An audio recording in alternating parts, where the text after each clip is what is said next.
Okay, all of you people, let's talk. Therm the Worm, East Palo Alto. Therm, what are you doing?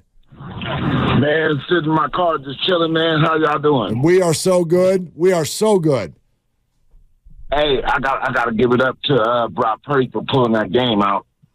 Man, he was very mediocre in the first half, but man, that second half he came out playing lights out, and God dog it, he used his feet to do it. Those 3 runs, that's on his feet. Yep, he did a Patrick Mahomes, and boy, did it look sexy because we pulled out that wig, and I got my racks on racks on racks. Big. Therm, thank you very much. Yeah, I mean, look, at halftime, I saw plenty of. Actually, I should say I didn't see it till after the game because I won't look. That's the last place I want to be is Twitter when it's 24/7 at halftime. Yeah. But after the game, I saw a lot of what was said at halftime because these tweets are all timestamped. And a lot of you had, walk some stuff back now, didn't you? Oh, I had to walk some stuff back now, didn't you? Some quarterback controversy talk? Oh, boy, we had to walk a few things. There was enough moonwalking going on there. Felt like Michael Jackson was alive again. My God, you all had to walk some stuff back. And a lot of people bringing up Jimmy Garoppolo, thinking that the offense felt the same. Jimmy Garoppolo? And stagnant. So I think it's appropriate to see the way that this ended, which was with the number one thing that no matter what had happened on Jimmy's best day, he never could have offered you, which was 50 yards rushing just when you needed it in the fourth quarter. Yeah, and a couple of just big-time throws. You mentioned the Ayuk throw for the touchdown, which was absolutely threaded, and the one we mentioned with Lowe here in the crossover, the throw to the fullback. And I knew Lowe would get all misty-eyed, being a former pro fullback, but that throw to Juszczyk, amazing catch, but the throw to be able to scramble out, roll, buy time, and find that guy. And also the throw to Juwan Jennings, which was another amazing catch, but that was one that had to happen. It was an absurd idea, but in the moment, it was necessary. Rolling left, falling backward, and just float it. He wanted to run. Float it. He wanted to run, and he realizes, I'm not going to get there. Yeah. I'm not going to get there, so I better do something else. I have an idea. I'll just throw this thing up for grabs. And Juwan Jennings, my goodness, to go up there and grab that thing with one hand. I mean, there were many moments where, that's the biggest moment of the game. And that's one of the more underrated ones, I think, in terms of things that kept the comeback alive. Well, you got to listen. To me, those are the kinds of plays that remove the stupid labels that many want to use on Brock Purdy. That's not game manager stuff. That's the opposite of that.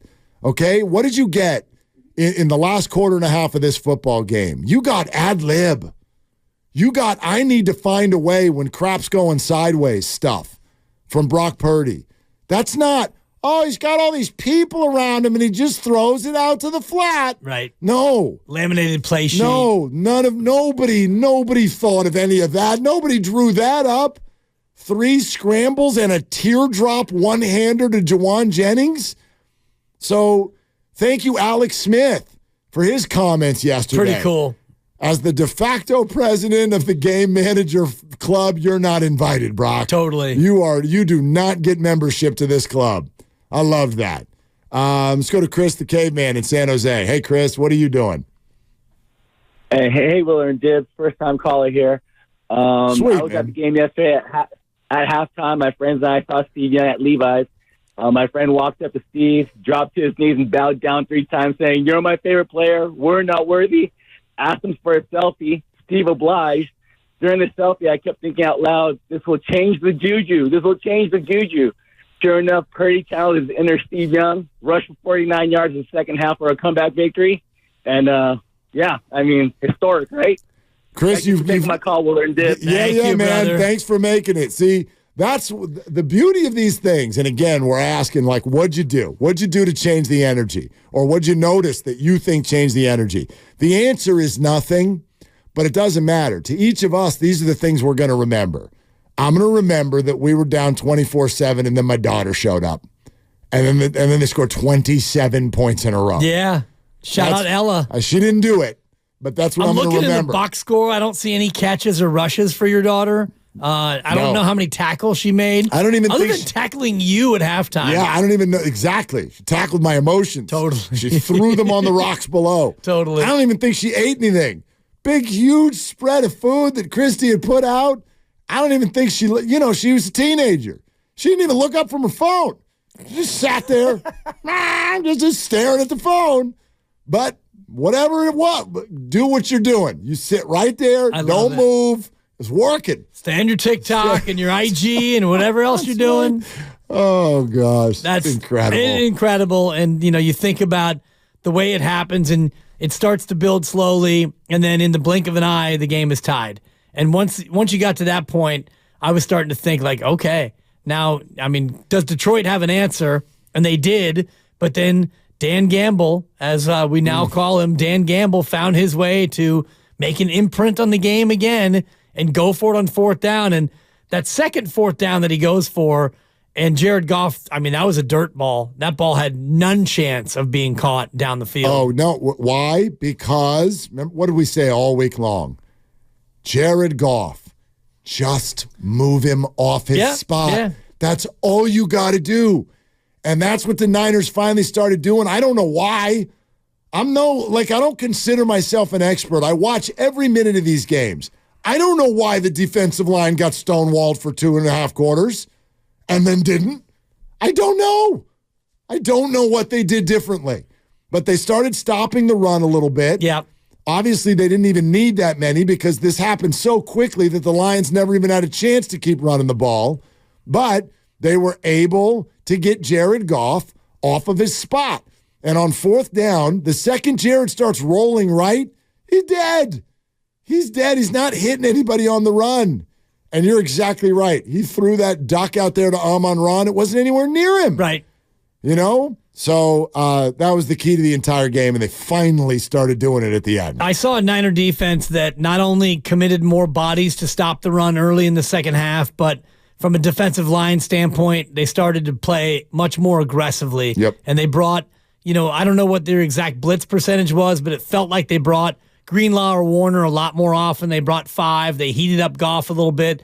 And also, you had Mooney Ward, Charvarius man-matching on Amon-Ra St. Brown. So you saw almost no St. Brown in the second half, and that was the key. You stopped the run. You slowed the run. You didn't stop it. You slowed it. You took away St. Brown, and by the time Goff got off his first read, as Bosa told you in the postgame, once he got off his first read, they were in trouble. Yeah, I tend to like the 49er defense when they have faith in Charvarius Ward. I would do it with Rashee Rice in the Super Bowl.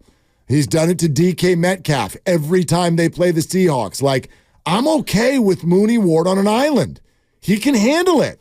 He absolutely can handle it. Now, can he handle it when it's Patrick Mahomes delivering the dimes? I don't know.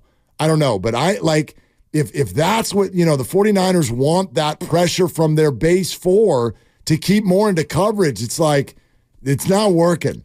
It's not working. You're not getting home, and having extra people in coverage is not enough. Yeah. 'Cause it looks like they're just wide open spaces out there to the point where it's 3rd and 15 and teams are just like, God. It's like pitch and catch. It's boop, boop. It's like wide open. Those third down conversions were ridiculous. 3rd and 13, they run it, they convert it. 3rd and 18. They pass it, they convert it. Piece of cake. Piece of cake. They were playing super soft in the zone, and I think that was a big part of it. They played a lot more man in the second half, and I do think it's interesting. We'll go back to the phones, and we'll get into the Chiefs game throughout the course of the next 13 glorious days. But you talk about man matching, and their big weapon is Travis Kelce.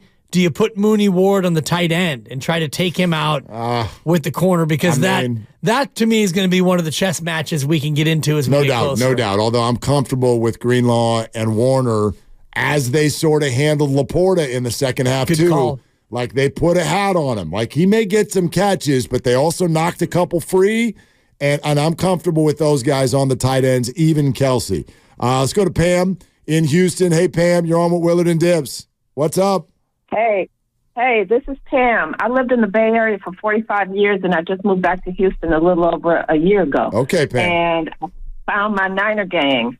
out here. I want to shout out Lone Star Niner Empire. I was watching the game yesterday, and at halftime, I said, they got to have a come to Jesus meeting at halftime. They need some holy water. Folks need to come back brand new in the second half. I was wearing a Debo jersey, and it just seemed like Debo came out and said, give me the ball. And my girlfriend had a hoodie that she had on at first. She had it off in the first half. She had put it on in the second half, and they scored. And she's like, okay, I'm not taking this hoodie off. This must be it.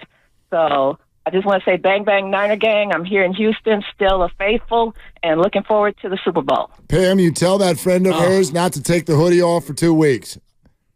Hey, she's not. She's actually going on a cruise, a Super Bowl cruise. She's going to be there, and she says she's going to have the hoodie with her on the cruise. Okay, but no tying it around her waist or anything crazy. No. Yeah, wear that thing. I don't care how hot it is. Shuffleboard in the Lido deck, she's got to wear it.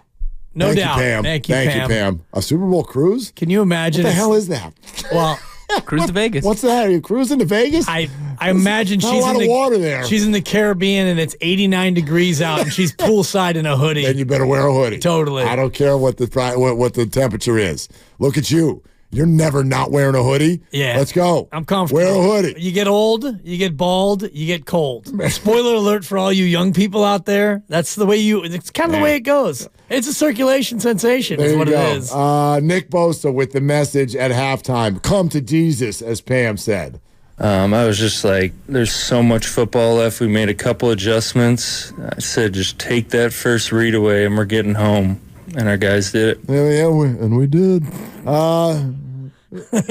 Yeah. Just take that first read away. I said some random stuff at halftime. I know. He's like, I was just lying on my back, and then, just didn't. He's just a beauty. And then it got better. Yeah. I heard the criticism all week, so I decided it might be time to put my hands on Jared Goff a couple times, and so I did. No shrug, by the way. I know. I was proud of that. Why? You're getting your butt kicked. Well, put the shrug away. Okay. Put the shrug away. I'm with you there. I've always been an advocate of take your signature celebration and put it aside when you're getting it handed to you. And they were, and I had a sack, and I didn't feel like it was time to shrug, and so I didn't. I shrugged at the idea of shrugging. Perfect. There was no shrug. No. He had two, and he almost had a third. Almost a third. Yep. In fact, it was on the fourth down play where we're blaming Reynolds for the drop. And I'm like, yeah, but what did Nick do? He got Jared off his spot. I heated him up a little bit. The throw was a little bit off, and it was enough to disrupt the timing of the whole thing. Nick Bosa had a nice night. But I'm also not going to I'm going to try to act like a radio host and tell you, I have no idea what the hell happened. I don't know why the defensive line looked like that for 2.5 quarters, and I don't know what their adjustment was. I don't know. I mean, I get it. Sure, you're right. They threw a little bit more at him. Yep. They threw a little bit more at him, but I also think it goes way past that. I think that the Lions, they barely touched the ball for 15 minutes. They went for it on fourth down. They didn't get it. And the next thing you know, they ran one play, and the game was tied. Yeah. And in that one play, they fumbled. But the Niners get credit because what'd they do? They were right there at the line of scrimmage. Pow! Where they weren't the entire first half. Exactly. Tashawn Gibson with the forced fumble. Yeah. And Armstead with the belly rub and the recovery, and the game never faltered after that.